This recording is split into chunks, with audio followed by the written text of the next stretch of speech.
Halo sahabat CB, pada kesempatan ini saya ingin menceritakan kembali kisah Santo Carolus Borromeus dalam menghadapi derita wabah sampar dan kemiskinan. Santo Carolus Borromeus adalah sosok yang peduli kepada rakyat kecil. Dalam derita wabah sampar, ia membantu orang-orang yang terkena wabah tersebut. Ia juga menampung para bayi yang ditinggalkan ibunya dalam rumah perawatan. Tahun suci 1576 telah dibuka di Milan. Dalam musim panas tahun itu, orang mulai mendengar adanya wabah sampar yang mulai berjangkit di Italia Utara. Banyak korban mulai berjatuhan di Mantova. Penularan hanya dapat dicegah dengan menutup pintu gerbang kota rapat-rapat dan pengawasan teliti agar orang tidak keluar masuk kota seenaknya saat terjadi wabah. Biasanya wabah memang menjalar pada musim panas dari kota yang satu ke kota yang lain, dan dengan demikian dari negara ke negara. Seringkali terjadi bahwa wabah semacam itu menelan hampir 1/3 jumlah penduduk di seluruh Eropa. Pada tahun 1524 dahulu, wabah semacam itu di Milan telah menelan korban sebanyak 8.000 jiwa. Sekonyong-konyong datang kabar bahwa Don Juan dari Austria, seorang pemuda gagah pahlawan dari Lepanto, idola para remaja di waktu itu, akan melewati kota Milan dalam perjalanannya ke daerah Flanders menyongsong tugasnya yang baru. Terungkap pula keinginan pahlawan itu untuk melewatkan beberapa hari di kota Milan. Persiapan besar-besaran dilakukan oleh penduduk kota. Pangeran makin mendekat ke gerbang kota. Penyambutan telah siap, namun ketika pintu gerbang dibuka dengan penuh getaran ria di antara penduduk kota Milan, merembes pula suara bisikan jalan-jalan. Ada suatu kasus sampar di dalam kota. Gemuruh pesta yang riang-riang mendadak sirna. Gubernur, para pejabat pemerintah, mereka yang kaya cepat-cepat menyingkir ke villa-villa mereka di luar kota. Tapi di manakah Santo Carolus Borromeus berada?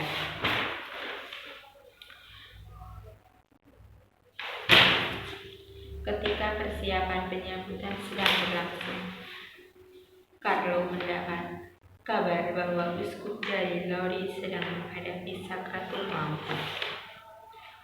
Walaupun ia langsung berangkat ketika itu, kedatangannya tetap terlambat, hingga hanya tersisa baginya kesempatan untuk memimpin upacara saja.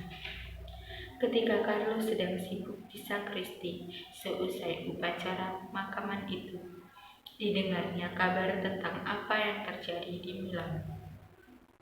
Ia menjadi tidak tenang lagi dan langsung berangkat pulang. Syukurlah, kehadiran uskup agung dalam kota memang memberikan rasa tenang pada berbagai pihak. Dalam usahanya menghadapi wabah sampar yang sangat dahsyat, pada akhirnya wabah tersebut berlalu.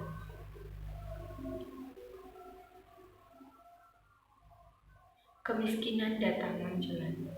Sebagian besar tanah pertanian telah diusahakan karena kekurangan tenaga, dan kegagalan panen terjadi lagi. Panjangnya iring-iringan orang yang membanjiri istana keuskupan sangat mengerikan. Mereka berpakaian kompang-kamping, tanpa alas kaki, kurus kering dengan mata sayu tak memancarkan harapan hidup. Dengan perhatian, Carlo memandang mereka itu. Kenalan-kenalannya, umatnya, sesamanya, dan itu semua terjadi dalam kedinginan musim salju. Menghadapi itu semua, sifat kedermawanan Carlo yang bersedia untuk memberikan apapun yang dipunyainya muncul dan berkobar. Yang paling diperlukan saat itu adalah pakaian untuk melindungi badan dari amukan musim dingin menggigit tulang. Maka apa saja yang dapat digunakan untuk menutup tubuh dibagi-bagikan. Tirai-tirai pintu dan jendela, alas-alas meja dan tempat tidur, bahkan juga persediaan bahan baju, bahan-bahan pakaian yang tersimpan juga dikeluarkan dan dibagikan kepada mereka yang datang. Kain lena berwarna ungu, kain-kain brokat juga ikut digunakan oleh penduduk sekitar. Sampai lama setelah itu, di kampung-kampung dan desa sekitar masih terlihat warna uskup membalut tubuh penduduk dalam kenangan penuh rasa terima kasih. Sementara itu, aksi pembagian pangan juga mulai aktif lagi. Dari pagi sampai petang hari di istana, uskup tersedia makanan bagi 3.000 orang atau lebih. Usaha Carlo itu menghidupkan keinginan untuk membantu pada banyak orang, sehingga aksi pengumpulan bahan pangannya kala itu mendapat sambutan yang sangat baik di mana-mana. Kota Pavia misalnya mengirimkan 60 karung jagung dan 200 karung gandum pada pejabat negara. Tergerak hatinya untuk turut serta membantu secara aktif.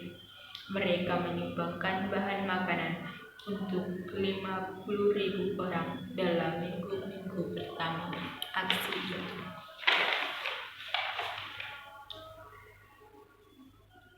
Percakapan yang berapi-api dengan Yesus yang tersalib menjadi lembaran yang terbagus dalam riwayat hidupnya. Hari-hari doa dan penghayatan secara khusus atas cintanya kepada Kristus memancarkan hidup rohaninya yang terdalam. Dari situ ia belajar apa arti kontemplasi dalam aksi.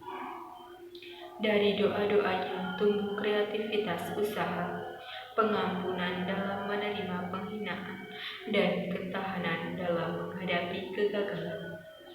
Baginya, salib menjadi lambang penderitaan mendalam yang pernah menimpa penduduk, tetapi sekaligus menjadi sumber kekuatan mereka untuk menanggung penderitaan itu dengan tawakal menghadapi wabah, bencana, dan situasi-situasi sulit dalam hidup kita. Marilah berdoa dan berkarya bersama Santo Carolus Borromeus.